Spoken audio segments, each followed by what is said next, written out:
ជំរាបសួរបងប្អូនអ្នកគ្នាថ្ងៃនេះរៀបចំសមាទៅបន្តថ្នាំ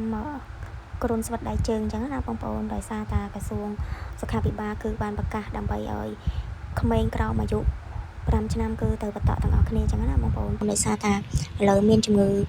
គ្រុនស្វិតដៃជើងហ្នឹងគឺរាតត្បាតច្រើនអញ្ចឹងណាបងប្អូនអញ្ចឹងយើងទៅនាំកូនទៅបន្តថ្នាំទាំងអស់គ្នាបើសិនជាបងប្អូនដែលមានកូនក្រោមអាយុ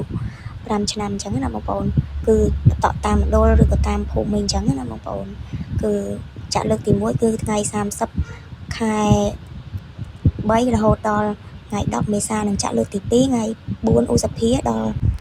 ថ្ងៃទី14ឧសភាខ្ញុំទៅមណ្ឌលសុខភាពដើម្បីបន្ត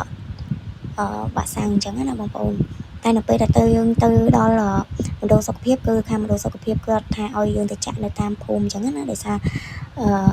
នៅតាមភូមិក៏គេមានចាក់ចែកអញ្ចឹងខ្ញុំក៏ត្រឡប់មកភូមិវិញទៅគឺយកកូនដើម្បីមកបន្តថ្នាំអញ្ចឹងណាបងប្អូនអញ្ចឹងសម្រាប់បងប្អូនណាដែលមានកូនក្រោមអាយុ5ឆ្នាំគឺអាចមកបន្តបានទាំងអស់គ្នាអញ្ចឹងណាបងប្អូនដោយសារតាទោះជាយើងបន្តហើយតាំងពី1ខែកន្លះ2ខែកន្លះ3ខែកន្លះក៏ដោយគឺក៏យើងត្រូវបន្ថែមទៀតអញ្ចឹងបងប្អូនដោយសារតាឥឡូវមានជំងឺឆ្លងពីខាងប្រទេសក្រៅច្រើនអញ្ចឹងម៉ាក់នាំគ្នានាំកូនទៅបន្តទាំងអស់គ្នាអរគុណសម្រាប់ការទស្សនាចាំជួបគ្នានៅវីដេអូក្រោយទៀតបងប្អូនបាយបាយ